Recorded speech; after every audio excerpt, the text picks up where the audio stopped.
Everybody, I'm Hester. Welcome to my kitchen where we're going to make the laziest dinner humanly possible. Well, maybe not humanly possible. You could just eat a banana.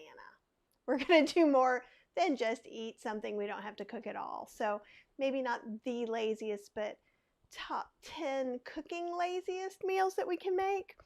So go ahead and say hi if you're there. I see a few people are here. I'd love to know where you are, how you're doing. Are you in the pollen storm that North Carolina is in? All right, Chan, it's very nice to meet you. I don't think I've seen you here before. Love that I have you here.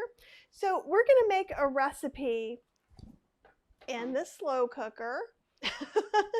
Only we're gonna not use it for slow because it's 1:30 my time. So you're like, you're waiting until 9:30 or 10 o'clock to eat dinner. No, I'm gonna cook it on high. Remember, that's always an option. If you're cooking something low for 8 hours in your slow cooker, you could change it to high and cook it in 4 hours, which is when you realize, I think I'm gonna be too tired to make dinner. There's still time for you to get this going.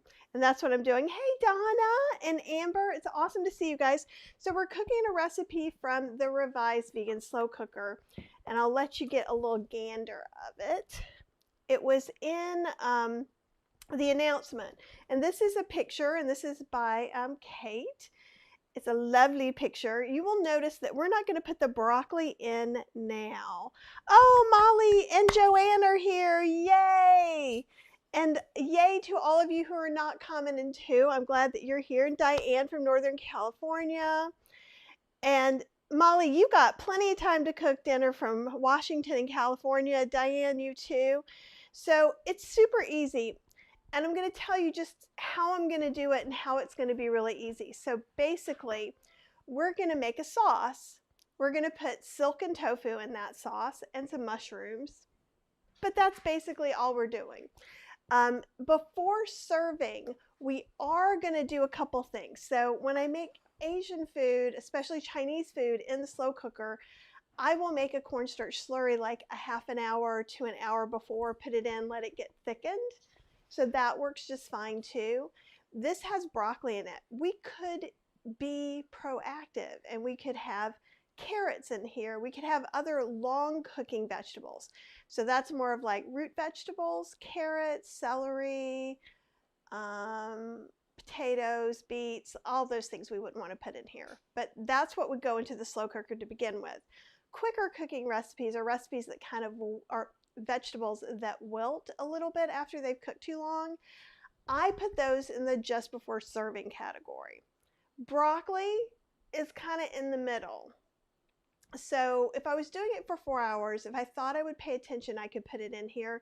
But I'm probably just going to steam them on the stove because of all the things I do really well cooking broccoli to perfection, that for some reason that's a real miss for me.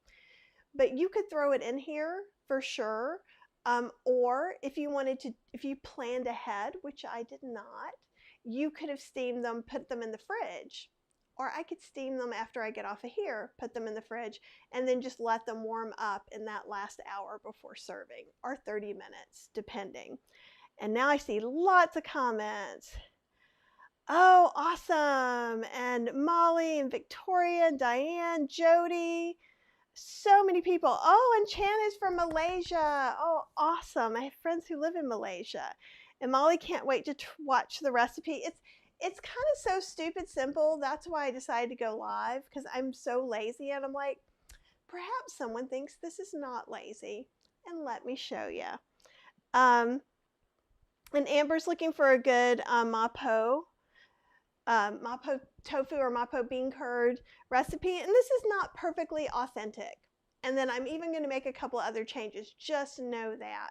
This is kind of like mom mapo tofu, or you can buy most of these things in the grocery store. Ooh, Joanne, you're so fancy. She's going to make an oat tofu that's setting a chickpea and oat tofu that's setting up. It looks like she made it like Burmese tofu. I got to see a picture of that. For you guys, Joanne is awesome, A. B, she's really great about posting her experimental pictures in the free private Facebook group vegan recipes, cooking with Kathy Hester. So go on over there so you can see her amazing experiment and just be with a warm, wonderful community like you are right now. Yay! And the Plant-Based Network is here. It is Kathy time. It's lazy Kathy time even. Awesome. Oh, and Molly says she's never made her own mapo tofu. Okay, so again, we're going to look at this and it's going to be pretty easy. I've gone ahead and cut up my silken tofu. So the silken tofu I usually get is the Morinu. And they do have an organic version. So you do have to look for it and it costs a little bit more. So I just cut the top off, drain some of the water off. Not all of it because it's still here. I'll let you see. Here, watch my mess while you're watching me be lazy. So see there's some water around there. I don't care. I cut them into mostly good pieces. Some of this, when I just opened it, had already been kind of jiggled. Don't worry about that. That still makes delicious dinner, right? So that's all we care about.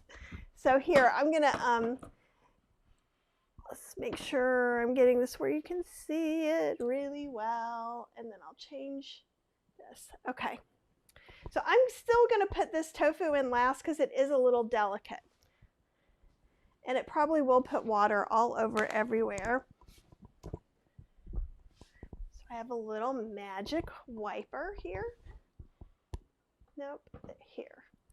Okay, so I'm going to put in some tamari. So I'm going to, and actually you probably don't even really need to look in there yet. It's not that exciting. I'm going to measure some stuff in. You can change some of these measurements to taste. This one's staying on there. Wow. I guess the part that's supposed to come off didn't come off. I'll make it come off. Ha. Okay, so we're going to put 2 tablespoons of soy sauce in here. I guess this is more exciting than just watching from above right now. And where I get mapo tofu at my local, or where I used to when I could go to Chinese restaurants, I can't have gluten anymore. So that's why you could use soy sauce instead of the gluten-free tamari that I'm using. I'm going to go ahead and put in 2 tablespoons of rice wine vinegar or apple cider vinegar. Okay. Then we're going to do 3 tablespoons of tomato paste. This is one of the unusual, to me anyhow, I don't end up having a lot of Chinese food that has tomato in it, but it exists. I just don't know a lot about it. So one of the things, and this is why I thought I would show you too this recipe. Let me show you, because it shows how I freeze some stuff, right? So this was leftover tomato paste. This is probably a tablespoon and a half. Sometimes I do 1 tablespoon per. So I just put it in some foil and then it's magically ready for me to dump in a measured sort of situation. So we're going to go ahead and I know I'm not watching the comments right now, but it looks like it's getting good. So I'm going to put 3 tablespoons of that in here. And it's okay that it's still frozen. I don't care. The slow cooker can work that hard. Thank you very much. So another thing that I'm going to do is I'm going to use something similar to black bean garlic sauce. So they have a little container, I don't remember the brand name right now, black bean garlic sauce, and that's what I use a lot of times if I'm making like my string beans or something like that. It has gluten in it. So I'm going to show you more of an up close-ish.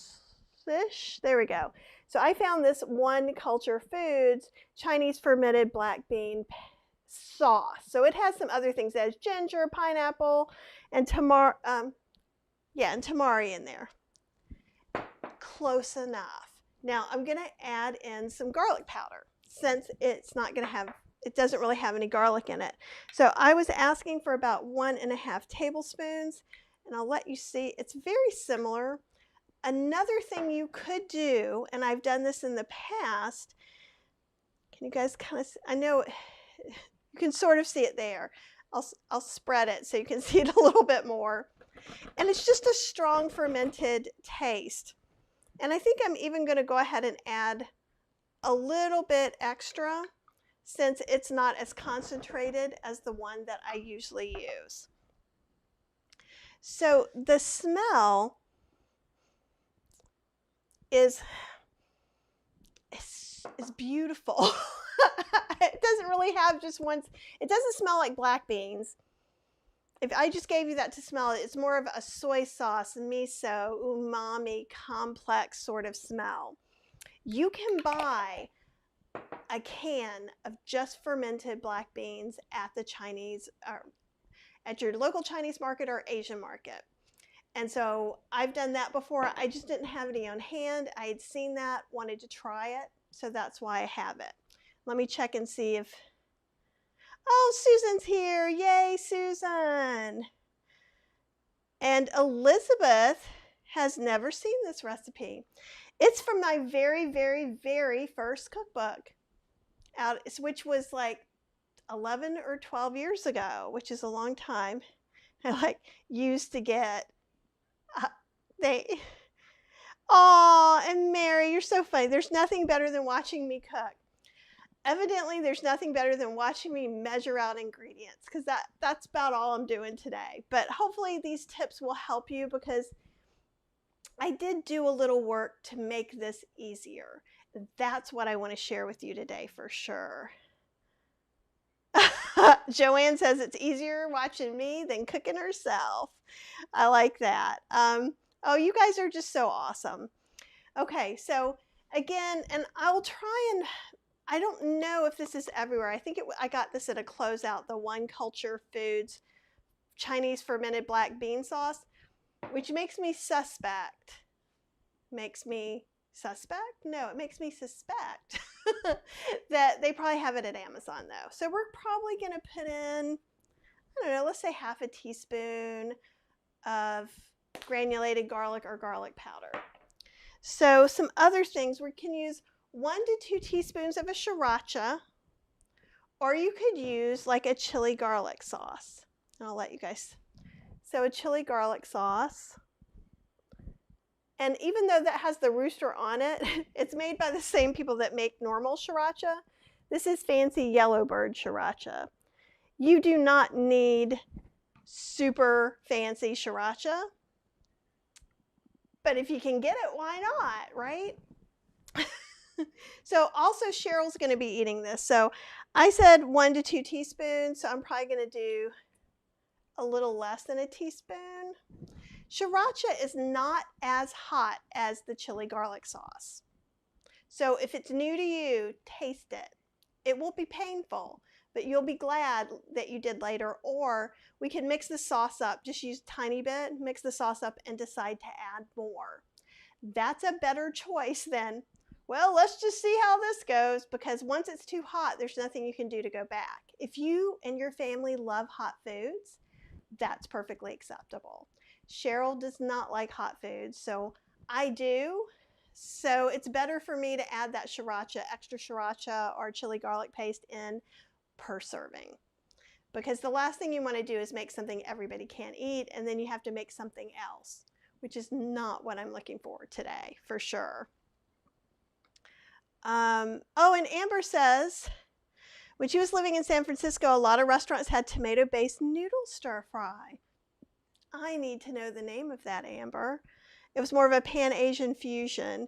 Well, and what's interesting is Dragon Inn, which sounds like not a traditional Chinese restaurant. It's very Americanized, part of the menu. But so I live in Durham, and Duke is there, and there's a lot of exchange students from China. And so they actually go to this restaurant that's kind of in a suburb. So they have a whole menu in Chinese with special things that I totally am like staring at people's food when we're there. I'm like, what'd you get? What's that? And I noticed that there are definitely different kinds of sauces. So I just wanted to be real clear, but I'm interested in that pan noodle dish for sure.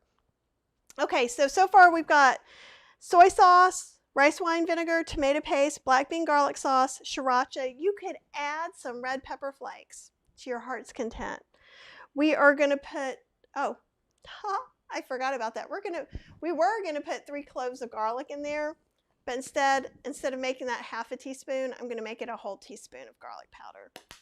Why? Because you're here and I don't want you to have to wait. So literally right now there's still just stuffs in there. And Karen's saying, could you eliminate the tomato paste? You could. It's not going to be exactly the same, but you could. You know, it does give it some tang and some umami, but maybe you could just add some mushroom powder or mushroom paste instead. So that's what I would probably do. Okay, now 2 to 3 teaspoons of ground ginger. So I had some ginger that was starting to look a little bit funky because I didn't put it in the freezer. So, and let's talk about that for a minute. You can just take the the ginger that you get from the market, the whole piece, put it in the freezer. Ta-da! You don't have to put it in another bag. You don't have to pull it out, and then you can do stuff with it. So it keeps really well. Or you can put it in your fridge and forget about it like I did. And then I was like, whoops. So I went ahead and grated all the ginger and I put it in, actually I have it right over here. I'll show you. I've got a little ice cube tray that I do for herbs. It's about a teaspoon, I think, each. And so actually another thing that I did in this, not for today, so I did half of this was the garlic, ginger. My goodness, I'm so sorry. Half of this was ginger. There was no garlic involved. And then I actually had dried some cilantro, but I kept the stems and I pureed them and put the puree in here so I can just pop that in some beans or stews because cilantro in the stems has tons of flavor. So that's how I got this magic frozen ginger that didn't cost me very much money. Now, in the recipe, it talks about using white wine. I'm going to just put in 2 bouillon cubes instead. So I just don't have any wine around right now. And so, and actually I can even go ahead and I'll get this going a little bit. So some of this will melt just because it was sitting here with me, and I can help it along, right? I don't know about this ginger. Yeah, I could help it along a little bit more. There we go. You don't have to do this. I just feel like I want you to see a more cohesive sauce. And honestly, it is kind of fun taking out some of the frustrations of today. So I may be enjoying this a little more than I should. But I wish you could smell it right now. You can see the top of my head. So you can already smell lots of good smells and flavors. So we're basically just making this yummy, yummy sauce. Okay, so the other thing is you could add some sweetener in here, or I could not because the black bean I used had some pineapple juice. But I have in here, I have maple syrup. You could use a little bit of date syrup, or you could decide not to put anything in at all. Really, you're just supposed to use like a teaspoon. So not much at all. Usually when you have something tomatoey, it's nice to put something that's got a little bit of sweetener in there. So Karen, with you not using that, you probably can leave out the sweetener altogether. Another thing you could do is put, like some fruit. Maybe some, this is such a layered sauce. I'm hesitant to do much here. You could put some date sugar or date syrup, but I think that I would rather see you not put any sweetener in at all. But see how this is kind of a nice umami sort of situation. So the next thing we're going to do, and I'm going to put 1 1/4 cups of water. A 1/4 cup was to take the place of the wine, right?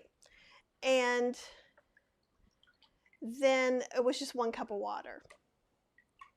And so some of these things that are not all done will get more done, melted and things like that. So here's some shiitake mushrooms from when we did the mushroom video. I think I actually chopped these on the video. And so do you realize now that almost all of this came out of the freezer or the pantry?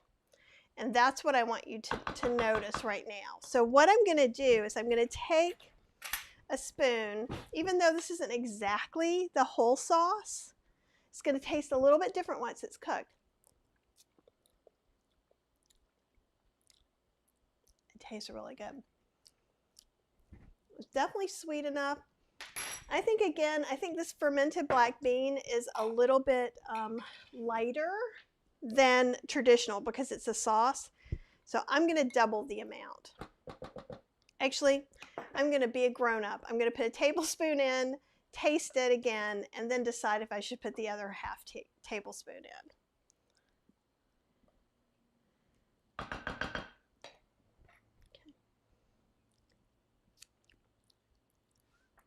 I'm putting the other half tablespoon in. That's the magic. So whenever you're doing something fermented, and actually even Karen, you might just want to do a little more fermented black bean paste and leave out the tomato paste altogether. I wouldn't double it. I would do the first amount, taste the sauce without it, see how that feels, see if there's a medium or a darker tone missing. If that's it, then go ahead and add that black bean. So you can taste things in layers, right? So we've got a little bit of that rice wine vinegar, but not that much. Okay, now that I've done that, let me taste it one more time. Yep. So what happens is all of a sudden you're like, that's what I want. And that's how you know. And it's still not, the mushrooms are going to cook down, the sauce is going to reduce a little bit. And so all that's going to get even better. But this gives us a baseline. Like, we could tell if it was over salted, if it tasted like nothing. So you're looking for just big general tastes right now instead of smaller ones. Let's see what we've got. Oh, and Joanne says Trader Joe's sriracha is not as hot. Excellent. We like that. And Molly says she chops or breaks up pieces of ginger and freezes them in the freezer. Grate the ginger frozen using her microplane. Absolutely. It's super fluffy, so I'm mindful of how much ginger I might need before I get started. Yes, totally.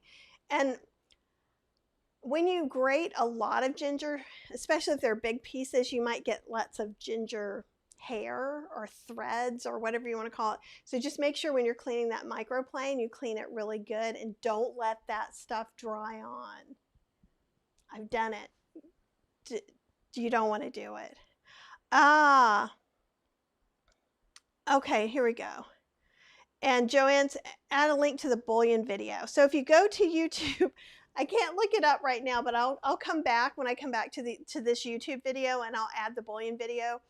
So I have a video making bouillon, or you can get it on healthyslowcooking.com or Plant-Based Instant Pot. Tells you how to make it in the Instant Pot on Plant-Based Instant Pot, how to make it on the stovetop oven and slow cooker on Healthy Slow Cooking. It's easy peasy. And really it's just onion, carrot, celery, thyme is what I use. You don't have to even use that. Cook it for a long time, puree it with some nutritional yeast. Ta-da! Cheap, salt-free, oil-free bouillon.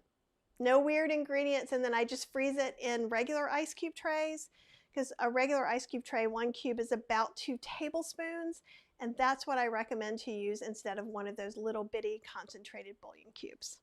1 per cube. If I feel like I want an extra boost, I'll double it, because you're not adding any extra salt or any extra like herby flavors or anything, so it's good to go. And here's some. Could you use some wine vinegar and water for the wine? Absolutely. Absolutely. For me, I decided having some like nutritional yeast bouillon broth would be really a good way to do it. I'll tell you later if it was or not, but that's where I was going. And Amber says the only thing I don't have is the bean paste and the silken tofu. Okay, you can do this, and I have seen it out, so I don't know traditionally if it's one way or the other. But many places that I've been, they've used silken tofu. But you could use the firm tofu too if you wanted to. Okay, so now I'm gonna slide in this. And when I get it at the restaurant, it is like almost all tofu. So this is one of my I don't feel good recipes that I get. And see, the little pieces that you were probably going, wow, I can't believe she's going to put that tofu trash in her dish. See, it just disappears. Nobody cares. So don't let that get into your head. Life is too short. Tofu is too expensive not to use all the pieces. But that's it. And you could serve it like this, but again, I'm going to put probably about 4 cups of broccoli florets. Let's see what the recipe says. 1 medium-sized head. So right now I do have it on 4 hours on high. If you don't have a lid that locks, it doesn't matter. I'm just doing it. So, and this is one, you can't get this Hamilton Beach one anymore because I like it. And it does both 2, 4, and 6 quarts. You get choices. So it heats things up differently depending on how much stuff you have in it. But I think now there's something stupid like $80, so don't get one. My other 3-in-1, which were actual different size things you changed out, and a base from Hamilton Beach, cost like $150. Don't get that either. It's it's not worth it. Just use your normal, it should work in a 4-quart slow cooker easily. It would work up into a 6-quart slow cooker. If you're less than halfway full, it's going to cook faster. So that works to our benefit when we're cooking later like this. I know, easy peasy. If I hadn't been explaining things to you guys, I would have had it put in there in about 5 minutes. The hardest thing was getting the tofu out of the boxes and slicing it. The other hard thing will be, and I already have cut up broccoli florets in my fridge. All I have to do is just steam them. I can steam them in the Instant Pot, steam them on the stove, which is what I'm probably going to choose to do. You could also totally put them in now if you are where you are. If you're going to pay attention and be ready to eat whenever the broccoli may be done. Because I don't know when that's going to be, which is why I'm not doing it. Because I do have a few other things I have to do this afternoon, so I can't stop. So, but all you have to do, then we're going to take, before serving, we'll take like, a little half cup of the sauce out, or a 1/4 cup, and we're going to mix in 3 tablespoons of organic cornstarch. You could use less. You should be able to use arrowroot, but you want to mix it up there and then mix it in. And then if you had been cooking it all day on low, you would turn it to high at that point to give it like 30 minutes to an hour to thicken up. And then I usually put in a whole tablespoon of sesame oil for flavor, and this is what I've done in the past. However, you can leave that out completely with no problem at all. You could put in some tahini if you'd rather have a whole food plant-based option. So if you're oil-free, don't ever feel like you have to do that. You could also just toast some sesame seeds and sprinkle them on top, and that would be lovely. And if you can't have seeds, leave them out. So that's what I have to say. And let's see. Oh yeah, the marinated baked tofu by Wildwood would be good alternative sliced thin. Molly, you totally could do that. There's something magical about this like almost light, fluffy tofu mouthfeel. So whenever it's been a long time, but whenever I would get a virus or a cold or the flu, we're all being so careful we're not really getting sick, which is kind of awesome. Maybe I'll learn how to do this in the future. But if I just didn't feel good, this was something, because I felt like I got a lot of protein. It's very soft and fluffy. You get some rice in there. So if I felt like I didn't want to eat, I still enjoyed it. So I like that silken tofu, though it's not the only game in town at all. And Amber says, I only have an Instant Pot. How would you recommend I cook it? So that's a good question. First off, you could cook it in the slow cooker setting because don't cook dried beans or baked goods, slow cooker recipes on the slow cooker setting in your Instant Pot. Yes, you can cook beans and bake in your Instant Pot on the pressure cooker setting, but you should be able to do that with this. You could also just make the sauce. Actually, you could probably use a little bit less water, maybe start with, it just depends on how liquidy you want it to be. So let's say we do it as is. Only put it in your Instant Pot, put the broccoli in, and I think we could cook the broccoli in 3 to 5 minutes. Depends on how big your broccoli is, how much stem there is. I would cook it long enough just to cook the broccoli.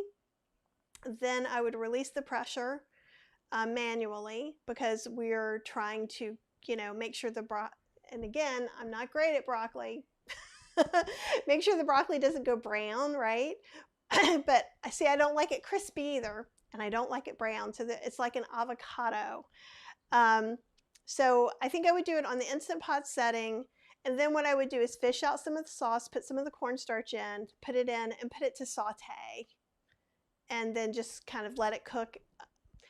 Shouldn't be too long, 5 to 10 minutes before it thickens up a little bit, and stop right before it's as thick as you want it to be.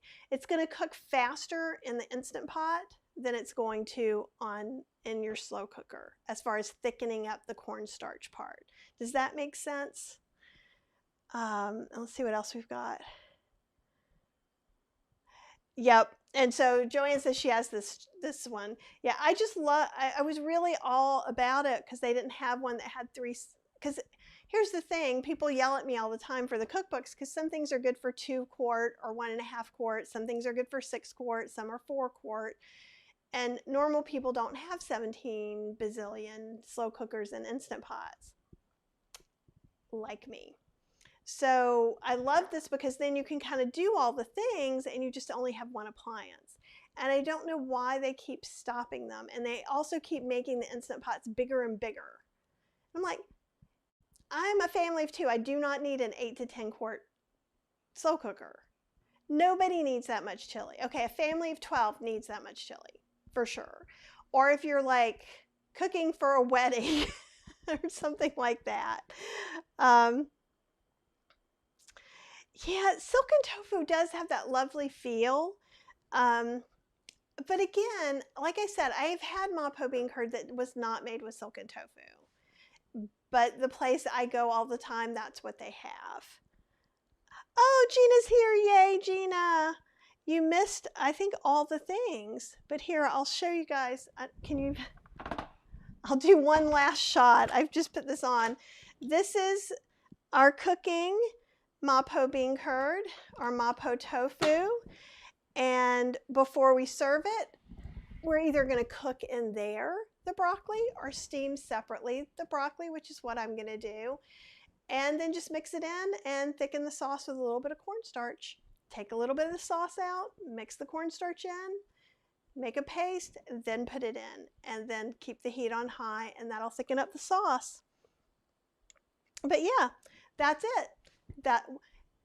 Welcome to my dinner. So if you guys make this, totally send me a picture or put a picture up in the group, Vegan Recipes Cooking with Kathy Hester. It's in both cookbooks. So if you have the not revised version, just the one that's kind of red and orange, it says the vegan slow cooker, or this version that says the revised vegan slow cooker. Both of them have the mapo bean curd in, and it's the book that's sold the most. So if you have a book, chances are you've got that one. Okay, awesome. Well, you guys are so welcome.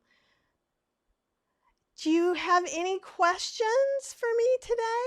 Because if not, I'm going to bop off on my merry way and try and get some work done so that I can sit down and have dinner in about 4 hours. Honestly, all we need is for this, what's going on here is the mushrooms to fully cook. So it'll probably 2 to 3 hours. It'll be pretty close to be eaten, but it will hold after those 4 hours. So let's say, because actually today at 4 o'clock, so if you guys have Clubhouse, and if you don't know what Clubhouse is, it's a voice-only app And right now it's iOS only, but they're working on the Android one. Fingers crossed. At 4 o'clock Eastern Standard Time, I'm going to be doing a room talking about blenders and blender recipes. And we are going to talk oat cheese in the blender. So like oat creamy sauce and my nacho cheese sauce that I'm pretty excited about. So join me over there for sure.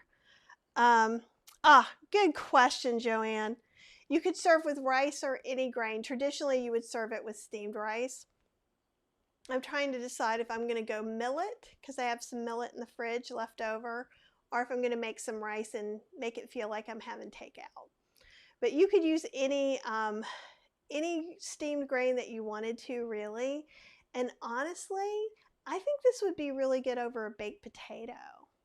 Like, I like the richness and the interesting flavors of the sauce, so I think that could make a really good, like, spread out one of those potatoes and eat that up. So that could be a starch too. Yay! Awesome, Brandy is here. We miss you, Brandy. We do. And things stay calm over here. That's awesome. And Diane says thank you and have a wonderful day. All right, lovelies, go forth, conquer dinner, have an amazing day. If you are feeling a little stressed out, you can go look on my Instagram, Kathy Hester Cooks. If you go to I actually take you down to the little river that has rapids and stuff, and I did a little talk there this morning. So if you want to come hang out with me a little bit more, you are welcome. And Brandy says she's missed everyone. Well, we've missed you. That's very true.